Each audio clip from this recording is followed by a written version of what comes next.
What's up, everybody? This is the Symposium, episode number 2. We're going to talk about our first ever live seminar that we did at Danielle Marie Fitness Studio in Jonesboro, Tennessee this weekend. But before we get to that, we are going to jump into a new segment called the Spotlight. And that is when we are going to give a special shout out to anything that has to do with health and fitness in the East Tennessee area, whether it's a personal trainer, business owner, storefront owner, whatever. We just want to give back and show a little love to people in the community. And so we were going to start out with the first ever spotlight, and that would be Star Fitness in Elizabethton, Tennessee, owned by Preston Whitehead. Within the past, since he has taken away or since he has taken over, it's been amazing. He has completely taken that gym from like a 180, like a complete 180. He has completely redone the floors. He's getting new arsenal equipment. There's paint and graffiti on the walls. It looks awesome. It brings a whole vibe, calming and inviting. Preston is doing a great job with doing all of that. So I know I'm pumped for the Arsenal equipment, and that should be there here any day. So anybody listening to this, you can go within the next couple of weeks and see all of that through, I'm sure, our Fitness Compass photography page and all that. But I like it. The style and the direction that he's going in is amazing. Doug, what do you got to say about it? Yeah, man, that gym's a special place to me. Mm-hmm. You know, it had it's been a gym since 2015, Mm. and I trained there. That's where I became a personal trainer at first. That's where I prepped for my first show. Before it was Star Fitness, it had a different name. Yep. And now that Star Fitness, there were some changes. I don't know, it became a more like family atmosphere, I guess you could say, Definitely. and it's cleaner. It's been always been a great gym, but now it went from like, oh yeah, that's probably the best gym in Elizabethton. Um, it's like, oh wow, Yep. like, and I heard Preston was going to paint the bottom part of the walls because if you don't know, Star Fitness is basically a giant like warehouse building. It's It's huge. got a about a 40 or 45-yard turf down the middle.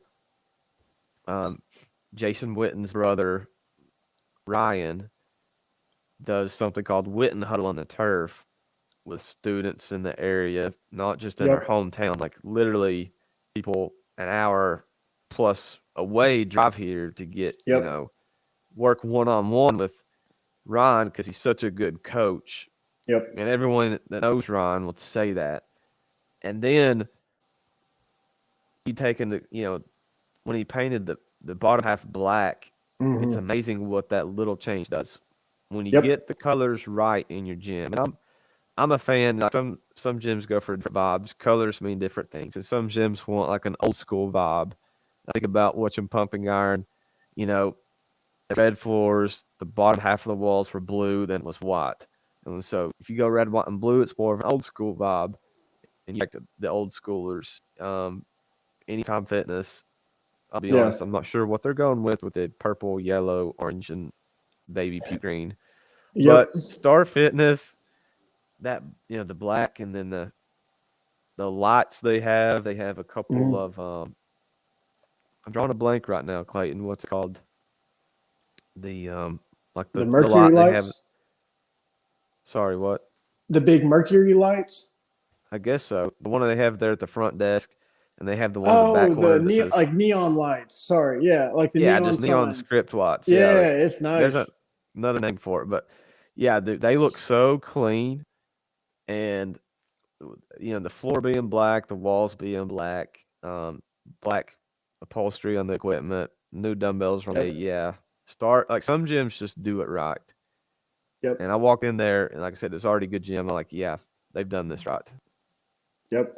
It has been an awesome transformation, and can't wait to see when the 20 pieces of Arsenal arrive. Like I said, we'll definitely be updating that pictures, videos, all that kind of stuff. But if you haven't been there yet and you're in the area, go to Star Fitness in Stony Creek, right outside of Elizabeth, and I promise you will not regret it.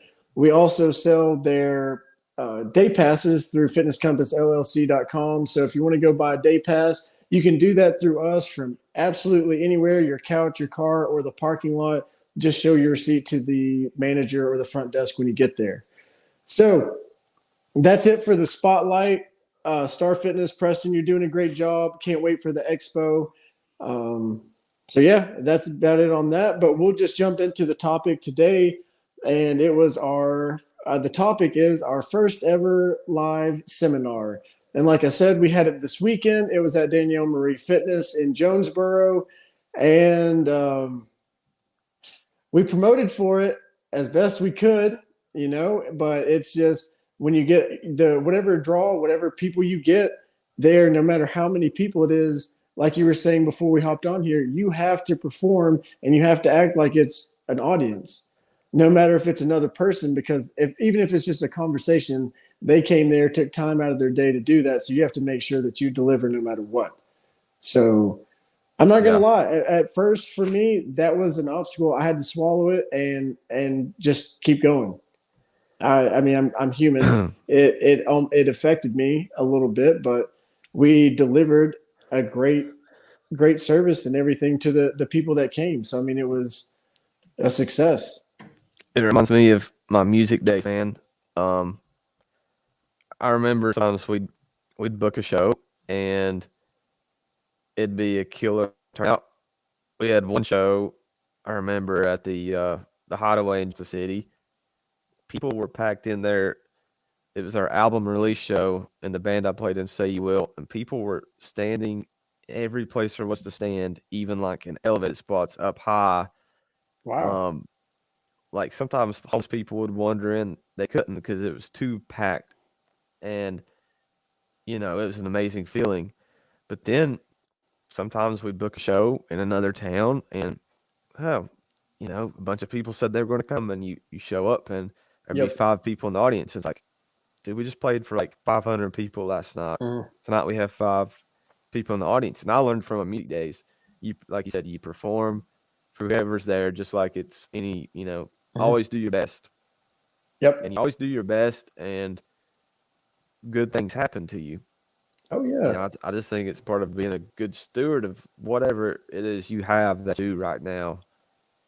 Oh, And it was like you said, yeah, you always want bigger numbers, but that was our first event where you and I both presented. yeah. And we could So have advertised and no one could have said they were interested. We could have advertised and no one showed up. yep. But we had some people there to speak to. Yeah. And even though some of the people that committed to come and didn't come, at least there was interest. And you Yes. grow on it. Yeah, life happens. We don't know what was going on with their day because I mean we have tunnel vision. We're thinking this is the most important thing Right. happening right now. But I'll tell you, one of the we had one of the people that came. She was probably not on the fence about joining the academy because she knows the value in it, but that definitely sealed the deal. After we showed her only a small amount of what we talk about in Unit 1, Danielle talked to her that night and she was in. So she starts in February. So, um, I mean, that's you never know what's going to happen. And so, I mean, for us, we can come out with the win, but uh, I'm very excited about that because Danielle not only gets a new assistant, but we also get to help another Fit Pro. And so, Yeah. That's a but win. yeah, Yeah, man. I it's mean, just, and I think about that, like, I forgot that, yeah, she was joining the academy even. So when you think of it that way, like, I think of it as a win. Like, they were taking notes. I saw some light bulbs yeah, going off. And we kind yep, of had that, teacher moment where you're like, all right. But yeah, the fact that then we gained a new student, that's yeah. awesome. Yeah. And it was really cool. I mean, Danielle has been a student of this since the very beginning, before it even had a name, before we even sat down at White Duck and it came to be. She's been the product of what we've been working on, and you know, it just goes to show even light bulbs were going off for her business while she was helping others. And so, that's what we're big on in the academy is participation because it helps everybody. But you could even see a student of a couple of months learning even something that we've been drilling in for the last couple of months in her mind about how to pinpoint and to like perfect or to get better. So yeah, really good all around, good energy.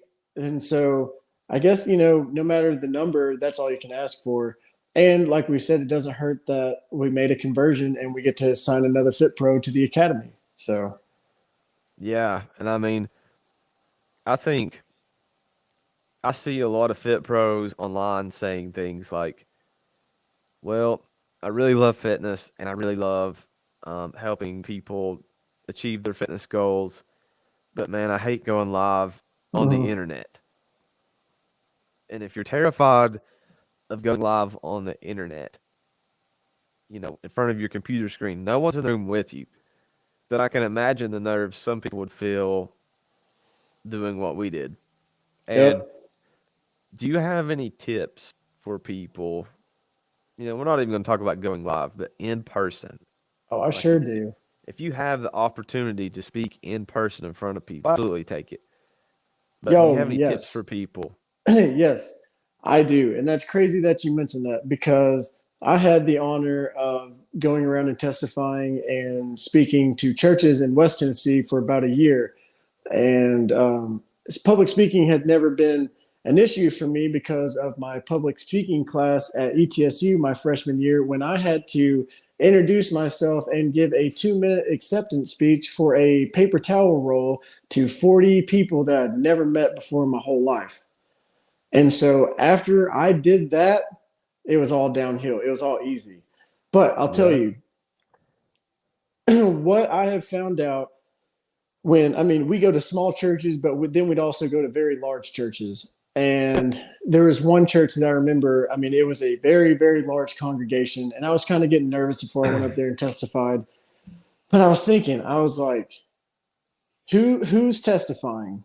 Me. Okay, nobody else in that whole auditorium is even going to talk. They don't know that I'm scared unless you tell them. They don't know you're having a bad hair day unless you tell them. And that is the worst thing I've seen people sabotage themselves with when they get up in public speaking. Oh, I'm nervous as all get out if you can't tell, or oh, I'm having a bad. Don't mention that. That's funny, Don't man. This say is so true. people don't know unless you tell them. Like Yep. I think my hair looks good right now, but if I was like, oh, I've got a bad hair day, well, guess what you're thinking? My hair looks bad. So Right. like if you tell people you're nervous, like, and this is the other thing too. If I picked any random person in that congregation to get up there and do what I was doing, they could not do it.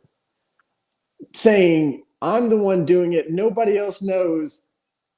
And this is the only part I like. The only time I think you can fake it is in public speaking. Like if you don't tell people you're nervous and you act like you're not, they have no idea. They believe and think that you are going to like your script, your lines, you're not going to mess it up. That's what they think. They're not the ones doing it. They're too scared to do it. Yeah, So man. even you stepping up to the plate and just like getting up in front of people is not hard when you don't care what they like. When you realize that they're not doing it, they're depending on you. So whatever you say, you can miss 5 minutes of important information and they'll never know. Or Right. you can ramble on for 2 minutes and them not know that it's not in the script. So Exactly, man. people get too wrapped up in that. Public speaking is not that hard. I remember. It's funny you say talk about speaking in front of large congregations. It brought up a memory, and I'll say this: we videoed the seminar. I watched some of it back. Whenever you do speak in front of people, video it because you can always learn and always try to better yourself in some way. But that also brings up the point: if you were nervous, you felt like you were nervous, watch it back. I guarantee you won't seem as nervous as you thought you were, Yeah. if at all. And that reminds me of a night in Philadelphia. I guess it was like 2006. I was on a mission trip with my church, and we're doing a lot of homeless stuff, a lot of stuff with some kids ministries and stuff like that. And man, I um I got I forget what this place was called, but we got invited to come serve. I think it was Thursday nights in downtown Philadelphia once a month, maybe Okay. once a week. They served steak and potatoes to as many homeless men that could come into this place. And I think they gave a number. They served like 800 steaks or so. And it was this long, like narrow, like church building. Mhm. And we're standing there. We just helped, grill the meat and stuff, and we're about to serve. And the guy says, "Well, looks like we need someone to bless all this steak." And he looked at me, and I'm like, "There's like 25 of us. Why did you have to take me?" And he goes, "Go up there and welcome everybody, and then bless this steak." And I got up there, I love it. and just the shape of the building made it really intimidating because the guys in the back looked like they were a mile away. I was like, "Is there a million people here?" And they're homeless men. And Yeah. what's going through my head, like a lot of homeless people that we had talked to, just hard luck, Yep. But then you think about murders and stuff, like, man, anything could happen. And I just so much going through my head, and I was so nervous until I finally spoke. And I think I said, "How y'all doing?" to the mic or something. And like they ate it up. They loved my southern accent. They're just like, "Yeah." And that was like after that I was cool. And like watching it back, someone had videoed it on a crappy 2006 phone camera. Sweet. But even I could just tell. Oh, I figured my voice would be shaky and stuff, and I wasn't that nervous, man. So yeah, you put Everybody in the yourself out there and you practice. everybody in the crowd thinks that you were supposed to say that. Like Exactly. there's nothing, like they didn't know what to expect. So why are you putting, expectations in their head? Get up there, say what you got to do, and that's it. Everybody thinks you're an expert already if you're up standing up front holding a microphone or teaching in front of a class. So you're like, I guess your resume or your portfolio is already vetted. You're standing up in front. You're the one, and so fake it. If you're terrified, don't let them know. If you're having a bad hair day, don't let them know. That's Yep. that's That's it. the trick, man. It was supposed to look that way, Yeah, but even if it is a bad hair day. nobody else knows. So Yeah. that's crazy that you mentioned that specific thing, because I haven't thought about that or really told anybody else because I haven't had to. That was just like my thing. So, but yeah, it was a great time. We are very thankful and appreciative of everybody that came out. We're so glad that we can help and at least contribute to helping people better their business, reach their full potential, and gain financial freedom and independence. So, very thankful for everybody that came. We are having the second part of the series on February 19th, correct? February Yes. 19th. That's a Saturday. Yep, Saturday, February 19th at 11:30 at Danielle Marie Fitness, which is attached to Victory Fit. If you're that interested, you can hit us up and we'll tell you more in detail. But it is part two of a three-part series. We are going over how to clean up your bio, how to make your billboard impressive for people that land on your page to message you and want to work for you. So if you are in the Tri-Cities area and you're free on that day, you definitely need to stop by, check it out. It's not only a great place to learn, but then also to network with other health and fitness professionals and to see who else is out there. So kill multiple birds with one stone. Come on out there. I promise you'll learn something and you'll have a great time. Other than that, 100%, man. yeah, it's a great time. It's just awesome. The energy is great. So if you have an hour of free time to help improve your business, you need to stop by. Yeah. And, take notes, learn, engage in conversation, and then afterwards we can talk more, Yeah. anything specifically you want to bring up, any questions you have, we'd be happy to chat, hang out. Yep. Well, that about does it for the second episode of the Symposium. Thank you guys for tuning in. This was a recap of our first live seminar event, part 1 of 3. So tune in to the next one, and we'll catch you on the next podcast. Thank you guys very much. Lil Clayton, the 42 Doug, out. Out.